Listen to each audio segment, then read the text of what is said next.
My name's Derek. I'm a multi-engine and IFR instructor here at Pacific Flying Club, and I've been with the club for a little over 2 years now, working in both the single engine and the multi-engine department. But I've actually been at Pacific Flying Club between being a student and being an instructor for about 9 years. I started my flight training when I was 13, way back in 2014. And after I completed my private pilot license and my commercial pilot license, I was evaluating what my options would be. I'm also a full-time student at UBC, so it made sense to do flight instructing. It's a job that's busier in the summer and quieter during the school year. So I started working on my flight instructor rating with our manager of flight operations and then started instructing in 2020. I've always been really passionate about aviation. So when I was younger, my earliest memories of flying come from taking Dash 8s up to Terrace to visit my grandparents for the holidays. And so I was always interested in aviation, but I didn't really consider it as a viable career choice until I was kind of entering high school. And of course, your teachers start talking to you about what you want to do when you're older. And I just kept coming back to the idea of being a commercial pilot, so I decided that I should pursue it. You can actually start flying lessons legally. You can do your first solo at the age of 14. And to get a recreational pilot permit, the minimum age is 16. For a private pilot license, it's 17. And for a commercial pilot license, it's 18. So you can actually start training to become a pilot while you're in high school, finish it shortly after you complete high school, and then move on to work in the industry from there. So there's a lot of flying schools around the Lower Mainland. Just out of convenience, I knew that I wanted to operate out of Boundary Bay, and when I was evaluating my options, I saw that PFC has the largest fleet, which is helpful because in case of a mechanical failure, I know that I can always get another airplane. And I'd heard a lot of good things about PFC instructors in terms of the professionalism that they bring to the table and the quality of the instruction that I'd be receiving here. So it was a pretty easy decision for me that PFC was the best option. At Pacific Flying Club, we offer flight training both on a modular basis, where you pay as you go for each individual license or rating, but we also partner with the BCIT Commercial Pilot Program. So we deliver the flight training portion of the BCIT program. Now, I personally didn't do the BCIT program. As I was saying, did it on a modular basis, and also I'm a full-time university student outside of my flight training and subsequently my flight instructing work. For people who are trying to make a decision between the two, they're both really great options, but really it depends on what your goals are. The BCIT program will finish you within about 18 months, and you'll leave with a post-secondary diploma. But if you already have some post-secondary education, it's also possible for you to finish on a fairly quick timeline if you're a private student going from a modular perspective. They're both really good options, and in both cases you get the same flying education. So something that's really important if you're focusing on doing the training in a modular way is it's a very self-driven process. For people who've done university, it's a lot like when you walk into your first lecture hall and you see that there's 400 people. And you have to kind of figure out how to prepare yourself effectively on your own. The steepest learning curve is figuring out how to study to be a pilot. And once you develop effective study strategies with the help of your instructor, you'll find that it starts moving along pretty quickly. But learning how to fly is a self-paced and self-directed process. And as a result, you have to be willing to put in the effort to learn how to fly an airplane, not just to figure out the hands and feet aspects. So I'm an instructor both on the single engine and the multi-engine aircraft. So here at Pacific Flying Club, we operate the Cessna 152 and the Cessna 172 as our primary single engine trainers, and we operate the Piper Seneca 1 as our multi-engine and, for the most part, our IFR trainer, although we do have a few 172s that are IFR equipped if you're interested in doing a single engine instrument rating, which is an aircraft that uses a little bit less fuel and it's a little bit cheaper on an hourly basis. If you need to do cross-country training for your commercial pilot's license, then you can rent the Cessna 172, which will get you there a little bit faster, and it's a little bit more spacious and more comfortable. The fact that we offer the PPL, CPL, multi-engine, and IFR programs all in-house makes it really straightforward to get the licenses and ratings that you need to be a professional pilot, because you can go from 0 hours to ready to enter the industry all under the same roof, and you can stay familiar with only one set of school procedures and policies. If you decide that you want to become a flight instructor, we also offer the flight instructor rating in-house, so you could even go from 0 hours to working as an instructor, all within the same organization, which I can say from experience makes it a lot easier to transition into an instructing role, because I'm already familiar with the airspace, I'm already familiar with the airport, and I know how the school works as well.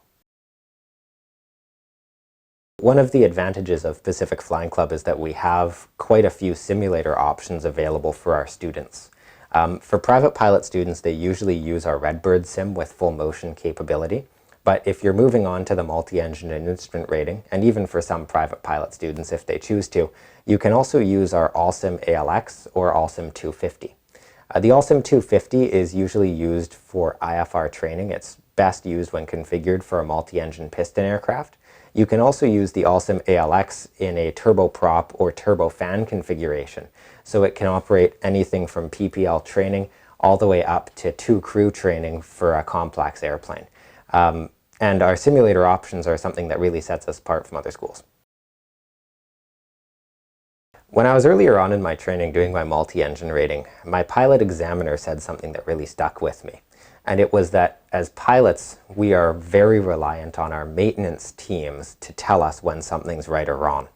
And what he told me was, make sure that you never go fly for a company where you don't trust the maintenance team. That's one of the reasons that I chose to work at Pacific Flying Club. We have an extremely professional team of maintenance staff, headed by our chief engineer, Jeff. I trust them implicitly, and they're real professionals. So the maintenance team at PFC does a great job of keeping our airplanes up and running, but they're also friendly and they answer questions when people have them, which makes them a great resource for students and instructors to learn more about the airplane and to know that when they step into an airplane, it's been maintained well to the highest standards. So one of the most important things for a student's progress is making sure that they have the tools that they need to succeed. Within a flying school environment, some of the limiting factors can be the fleet and the weather. So from the perspective of fleet, because we have the largest fleet in Western Canada, in the event that there is a mechanical failure with an airplane, it's likely that you'll be able to get another aircraft to make the flight happen, which is especially important because on the West Coast, we have usually very flyable summers, but there's typically a 3 or 4 month period in the winter where the weather closes in and the amount of flyable days decreases. So it's important in the winter that you're able to seize every opportunity to get into the airplane, especially if you're trying to complete your training on a schedule. Having lots of aircraft available means that if you have a problem with an aircraft on a flyable day, you're able to quickly change into a new airplane and still seize that opportunity. In the summer, of course, like any other mechanical thing, when it gets used more, airplanes break. And so in the summer when we are using the fleet a lot, once again, even if there's mechanical failures, you'll be able to switch into another airplane easily. And that point about the weather is an important one if you're training out of Western Canada. Because of the fact that we have such rainy winters, it's important if you're trying to become a commercial pilot that you really take advantage of the summer to accelerate your training. What I did as a student is I spent my summers flying full-time, and then I spent the school year at school. And that easily translates over if you have a job. Maybe pick up more hours in the winter and then spend more time flying in the summer in order to kind of balance work and life, because it's entirely possible to get a commercial pilot's license within a couple of years as long as you're managing your time effectively. One of the most memorable flights for me from my flight training was my 300 nautical miles solo cross country. And if you're not familiar, this is a licensing requirement for your commercial pilot's license. You have to operate a flight from your point of origin to an airport at least 300 miles away. And I picked Vanderhoof because it's 301 miles away, and it was October, so I only had 9 hours of sunlight to work with. I had to make sure this thing got done. So I showed up at the airport for a 7 a.m. departure, and it was an absolutely gorgeous sunrise over the mountains as I was going north to Vanderhoof. I made a stop at Chilliwack Airport and Williams Lake Airport to get fuel, and frankly because you can only spend so long in a small airplane without getting out to stretch your legs. And on the way home, it was similarly a beautiful day. We saw the sunset coming over downtown Vancouver before we made the turn back into Boundary Bay. Really memorable experience, and I think that was the time that I felt like a commercial pilot. I had already done the flight test, but it felt like a real accomplishment to take an airplane with paper maps and a mechanical compass all the way up to a town that I'd never been to before and back, all within the span of a day. As a flight instructor, the most rewarding part of the job is seeing my students progress. It means a lot to me to see that their work pays off, and it's very rewarding to see that I am making a positive impact on the industry. If I do my job well, then my students finish with a commercial pilot's license, a strong understanding of human factors and the safety risk management aspect of the industry, and a keenness to learn that's going to take them a long way. And I know that when I train students, I'm not just training a student. I'm training somebody who could be my first officer or who could be my captain. And doing a good job here at Pacific Flying Club means a lot to me, because if I do a good job with giving my students the skills that they need to succeed, I'm also helping the Canadian aviation industry to continue as a safe, reliable form of transportation. I always remember that my students could be the pilot that's carrying my family for the holidays. And I keep that in the back of my mind when I carry a sense of professionalism into the cockpit for the instruction that I deliver. One of the things that I'm really passionate as a professional pilot is threatened error management and risk management in aviation. One of the most important points that people forget when they read about accident reports and statistics is that for every time an airplane has an accident, there was a reason that the crew made that decision. And usually, the reason made sense. So I'm really passionate about identifying ways to manage risk and develop procedure which will make it so that the thing that causes the accident no longer makes sense to the crew. And carrying that level of empathy into how we assess risk and mitigate risk is something that I make sure to emphasize with my students. Everybody has made a mistake. And as pilots, we make mistakes all the time, but it's important that we have procedures which help us to catch and isolate and contain the threat before it leads to an incident. That's something that I bring in, especially with my commercial pilot students, but also with my private pilot students. It's part of human factors. It's part of threatened error management. And it's something that's really important on the professional side of aviation, but it also carries a lot of value on the personal side of aviation to make sure that everybody gets to go home safe. So you've probably heard on the news that there's an ongoing shortage of pilots in Canada. This is a great time to be getting into the aviation industry. Right before COVID-19, we were seeing students who completed their private pilot license, commercial pilot license, multi-engine rating, and instrument rating, and went straight into the right seat of a turboprop. That type of career progression is unheard of within aviation, and it's going to happen again. We're seeing more and more companies opening up in Canada. Flair, Lynx, there's a new low-cost carrier that's opening out east as we speak. Porter is expanding into Vancouver. Jazz, Air Canada, WestJet, and WestJet Encore are likely also going to continue expanding as a way to compete against the low-cost carriers that we're seeing. So for somebody who's interested in making this a career, if you're able to get yourself a commercial license and get yourself onto the flight deck of an airplane within the next 5 years, you're probably going to see a career trajectory that has never been seen before in Canadian aviation. For somebody who's interested in working in the aviation industry, there's a few attributes that consistently lead to success. It does not matter how smart you are or how gifted you are at flying the airplane. What really matters is how many hours of practice you put in. Everybody will have a weak area, and everybody will have a strong area. You may not be good at navigation, but you may be a good hands and feet pilot. You may not be good at studying and memorizing air law, but you may be extremely successful at understanding theory of flight and how the airplane works. To be successful as a commercial pilot, you have to have curiosity. You have to ask yourself the question, why does this work? What will happen if it's not done this way? And more importantly, what would the correct outcome look like? If you're asking yourself those questions, you're already taking a few important steps towards being prepared effectively for the type of work that this industry requires. It takes curiosity and it takes perseverance with understanding what your limitations are and trying to push the boundary of your understanding to be successful as a commercial pilot. And if you're interested in a challenge and a continuous learning opportunity, then the aviation industry might be a great fit for you. One of the gaps that we see in aviation is the difference between the airplanes that people fly as primary trainers and the airplanes that people fly once they get into the industry. A lot of primary training aircraft are still using analog instruments, whereas most of the aircraft that you will operate in your day-to-day life are going to be using what we call glass cockpit, which is to say computer screens instead of analog instruments.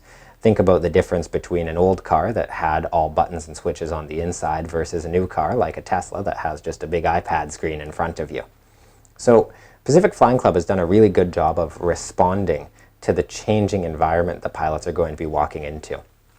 If you happen to be interested in avionics, you'll be interested to know that our Cessna 172 is equipped with the Garmin 650 display and the Garmin G5 horizontal situation indicator. The advantage of this is that we can start to introduce glass cockpit training from day one, so that if you are moving forward with a career as a professional pilot, you're going to be able to adapt quickly to the types of displays that you work with in industry. If you're interested in just flying recreationally, the Garmin 650 and the Garmin G5 offers a lot of functionality from a navigation perspective, and it also helps to enhance safety in the cockpit. Our Piper Senecas, which are used for the Group 1 instrument rating training, are also equipped with glass cockpits. They both have the Garmin 750 and the Garmin 650. The primary flight displays on both aircraft are glass. It just depends on whether you're flying Juliet Mike Golf or Foxtrot Echo Alpha. But it's especially helpful at the advanced levels of training to get some experience with glass cockpit avionics. It's likely what you'll be using at your next job, and most companies on their job postings list some glass cockpit experience as an asset. So it helps prepare you effectively for the next job. Another factor to consider when you're choosing a flight school is what type of aircraft you could expect to be operating after you finish your training. Because we operate the Cessna 152 and 172, it's a great platform if you're interested in moving into a job on a single-engine piston aircraft, maybe as a float pilot, where you're likely to be flying something like a Cessna 182 or possibly, as you get a little bit larger, a de Havilland Beaver or a de Havilland Otter. Now, on the multi-engine side of things, the fact that we operate a Piper Seneca makes it a great platform for transitioning into a job either on a Seneca or possibly on a Piper Navajo, which is just a slightly larger twin manufactured by Piper.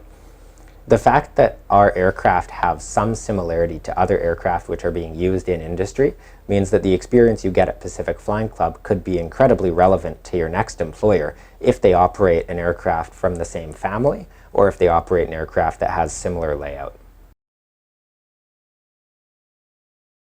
So for people who are considering flight instructing as a step on their career, it has a lot of advantages. The leadership skills that you gain as a flight instructor help contribute to something that we call captaincy. That is to say, the ability to lead effectively within an aviation environment. And it also really helps you to expand your depth of understanding to have to describe how an aircraft works and why you do what you do to somebody who doesn't have any background in it. Flight instructing is a great stepping stone to other opportunities in your career. Flight instructors are highly sought after by airline training departments, so if you're interested in moving on to the management side, then flight instructing could be a great stepping stone for that. But also, being a flight instructor sets you up for companies like Pacific Coastal Airlines, Jazz, and WestJet Encore, where you might be interested in a first officer job with a fairly quick opportunity to upgrade to captain. And that quick opportunity to upgrade to captain is an important point. In order to be a captain on a two-crew airplane, you have to hold an airline transport pilot license. And to obtain an airline transport pilot license, you need 1,500 hours of flight time, but there's also requirements to hold pilot in command experience. All of the flights that you do as a flight instructor are pilot in command time, and as a result, will help you to obtain that airline transport pilot license right at 1,500 hours. Once you have the ATPL, your career prospects increase significantly. So being a flight instructor is a great option if you're looking to launch your career. And being a flight instructor with Pacific Flying Club is also a great way to get used to the Lower Mainland, and if you're from the Lower Mainland, keep living close to home while you make a really great step with your career progress.